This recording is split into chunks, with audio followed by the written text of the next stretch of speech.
Hey everyone, and welcome back to MMA Alerts. Let's start with Jon Jones' DMs getting leaked today. A lot of people on social media think that Jon Jones is avoiding Tom Aspinall so that he can fight Stipe Miocic instead. Not only that, but Bones said he was shocked by how little respect people were showing Miocic. But not long ago, a fan took screenshots of a direct message conversation he had with the famous fighter, and it looks like Jones's words won't stop people from criticizing him. Some people recently shared pictures of the following talk, which are said to show that Jones couldn't help but respond to a critic. So let's say I'm very wealthy and own not one but two small homes in the same town. What do I become? Just interested. A fan named will reply to Jones's tweet, "All the money in the world and you're still this much of an insecure coward. LMFAO, let's forget about you or go fight Stipe and then leave. Hey buddy, don't duck Aspinall." Jones then said this, which made me raise an eyelid. "In my next fight, I've already agreed to make $15 million. Yes, sir. I'm about to beat up this old man and ride off into the distance. I hope you enjoy it, Will. This is where we should look at a few things." Jones first said he thought he would make $15 million from the fight with Miocic. Without a doubt, that's a big payday for the former light heavyweight champion. That bag of cash would be a great way for Jones to sail off into the sunset. But does he mean it? Is he going to stop fighting after the Miocic fight? It looks very possible. Bones will be 37 years old when he faces Stipe. He has been talking about retiring from fighting for a while now. Does that mean he's trying to avoid Aspinall? It seems to depend on how you see it. Now that's out of the way, let's talk about Michael Venom. Ian Gary's called out by Page after saying earlier this year that he didn't want to fight Michael Venom Page, Ian Machado, after what happened. Gary seems to have changed his mind and now says he's okay with MVP. However, the highlight reel player says that Gary is selling wolf tickets. After Page's first UFC fight, which went well against Kevin Holland, the English boxer asked to fight Gary. At the time, the growing Irish star laughed at the idea since Page is ranked much lower than him in the UFC's welterweight list. Now, Gary told TalkSport that he agreed to fight Page at UFC 303 on June 29th. Conor McGregor, another Irish star, is also going to be shaking hands with Michael Chandler at the same event. But when Page recently talked to Sky Sport, he quickly denied that Gary had agreed to face him. He says he agrees with it. He says, "I'm never going to beat Kevin Holland, which is why he likes to talk. After that, I did what I did." He knows he was wrong then. Then he tells me that he will never agree to fight me because I'm not good enough. If you've suddenly decided to fight, you need to figure out where you are. Understand what you're saying. A lot of people on my team are telling me to say something back. I told her to calm down. He always makes himself look bad because he talks too much. It will be interesting to see what goes on here. It's true that Gary has been putting in a lot of effort to get into a fight with Colby Covington, but the chance to fight on the same show as McGregor might be too good to pass up. And if Page is the opponent he's been given, Gary might agree. Putting that aside, a fight between Gary and Page would really make UFC 303 show stronger. It's a little thin right now. Anthony Smith gets a message from Alex Bejeda. The chances of Alex Bejeda and Anthony Smith fighting in the cage anytime soon are not very good. However, it looks like both guys have agreed to a fight, and the winner will get a good amount of money. It's been a while since Bejeda and Smith got into a fight in media and online. Smith has made it clear that he doesn't think Poatan is very good at mixed martial arts. Lionheart says that Bejeda's ground and grapple skills haven't been really tested. So because of what Smith said, Bejeda suggested that the two of them fight in a wrestling match with some pretty unique rules. This is what the decorated fighter said on the Connect show. "Anthony Smith and I make a bet. I'll let him take my back, hook me, and give him 5 minutes to finish me. We're sure. He was sure I would win a $50,000 extra. This is what I want him to see, so I want him to agree. He grabs my back and sees that my arm is stuck. No, he has to finish. The $50,000 punishment is not complete. After he pays the $50, I let him put the hooks on my back, right? We're both sitting there, right? Let's play. Okay, let's begin. Okay, I have 5 minutes to stand up. It doesn't matter if I get up in 1 minute or 4. I stood up, he lost, and now he has to pay me $50,000. Got it? I'll let him finish me, okay?" That challenge was sent back to Smith, who replied with this. "Tell me, what do you think? What if I said Alex Pereira would put up $50,000 if I did that? I could start on his back. I could start on his back with hooks in. He wants to pay me $50,000 to finish him in 5 minutes. I'll take his $50,000. I'll take his cash. How are you going to kill him? I will definitely chug if I start on his back."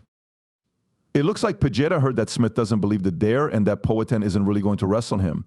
Pajeda then sent out the message below on social media because of this. "Tell this person that the bet is true. I'm not going to talk about fighting at an event since I don't need to get attention. If you wait to fight me at an event, it might be hard to get together, so I'm talking about setting up a time to fight in a gym.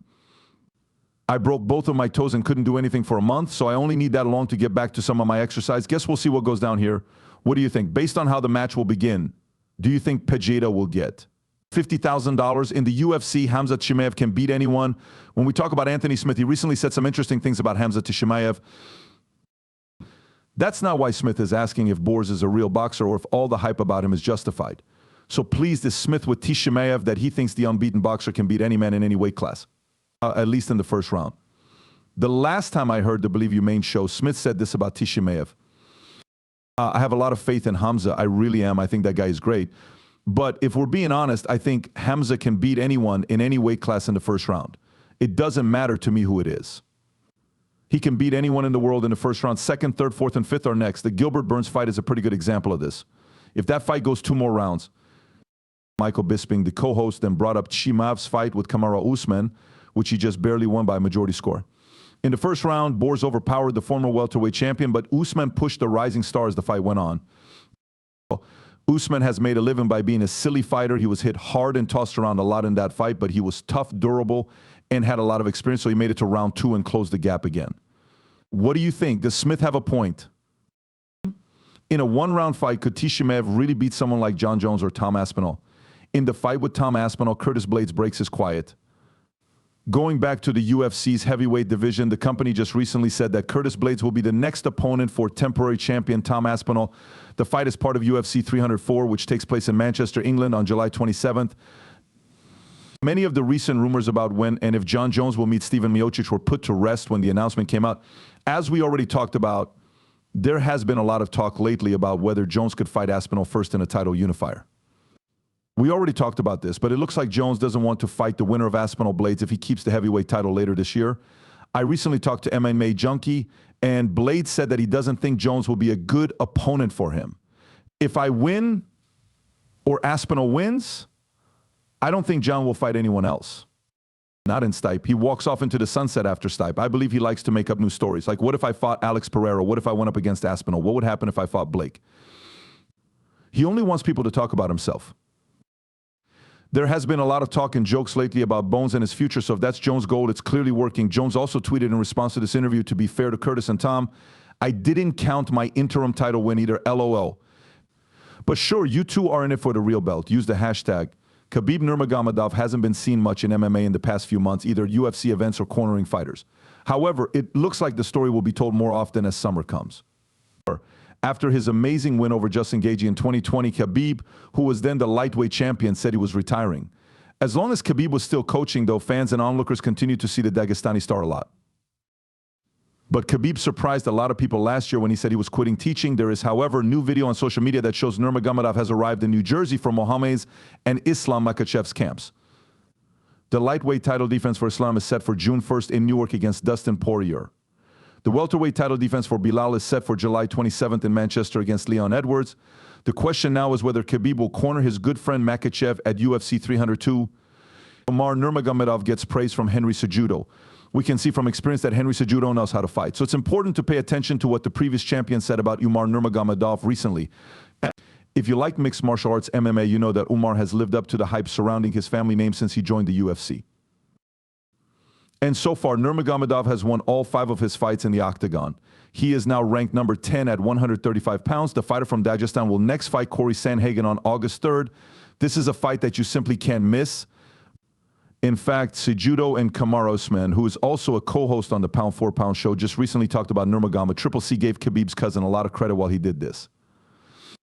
Umar is really scary, dude. I think you have the best hand of anyone in the bantamweight class. The name is Umar Nurmagomedov. He's going to be the next champion if he gets the chance to fight for the title this year. Simple, really. Yes, he beats Marab. When they fight, I think Marab will beat Sean O'Malley. He's going to bring in the wrestling. Umar, on the other hand, is tough because he can strike, defend himself in wrestling, and do everything else. Of course, Cejudo isn't the only one who thinks Umar will do great things. He will be in the running for the title shot right away if he beats Sandhagen easily. Justin Gaethje tells some sad paying news. When asked about his plans after his last fight, where Max Holloway put him out, Justin Gaethje said he would take some time off and let his head heal. This is what Justin said. What people say. Jon Jones is making a list. Thanks for watching. Like, share, and subscribe for latest fight updates.